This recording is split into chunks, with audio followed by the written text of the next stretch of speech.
तौर पे नजर आता है कि उमर अब्दुल्ला जी को अपनी सीटें हारती दिख रही हैं, इसलिए वो वापस अफजल गुरु को याद कर रहे हैं। वो आतंकवादी जिसने संसद पर हमले की साजिश रची, सुप्रीम कोर्ट ने उनको फांसी की सजा दी।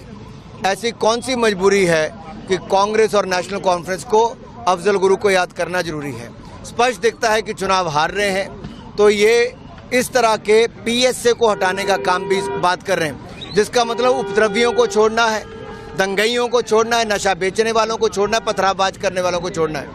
ये स्पष्ट दिखता है कि ये जम्मू कश्मीर को वापस पिछड़ा करना चाहते हैं, यहाँ विकास रुकवाना चाहते हैं, यहाँ पथराव शुरू करवाना चाहते हैं।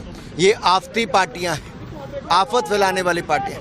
देखिए, जो पहले चुनाव ही नहीं लड़ना चाहते थे तो दिखता था कि हार रहे हैं। जब चुनाव लड़ा तो अब 2 सीटों पर लड़ना चाहते हैं और 2 सीटों के साथ अब आतंकवादियों का समर्थन करने की बात करते हैं। ये स्पष्ट दिखता है उमर अब्दुल्ला जी की दोनों सीटों से बड़ी हार होगी, लेकिन साथ ही साथ नेशनल कॉन्फ्रेंस और कांग्रेस की भी बड़ी हार होगी। मैं इतना ही कहूँगा, राहुल गांधी जी का काम बांटो और राज करो, इस नीति को लेकर ये लोग पहले चले थे और अब भी इनकी वही। अंग्रेज चले गए लेकिन अपनी सोच कांग्रेस को दे गए।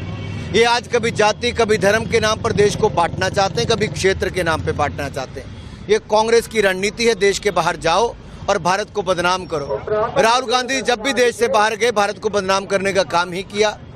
कभी सिखों को बदनाम करते हैं, कभी महिलाओं को बदनाम करते हैं, कहीं राष्ट्रीय स्वयंसेवक संघ जैसी दुनिया के सबसे बड़ी स्वयंसेवी संस्था को बदनाम करने का काम कर रहे हैं। इससे पता चलता है कि वो हताश और निराश है, तीसरी बार चुनाव हार चुके हैं, उनकी जमीन खिसक चुकी है।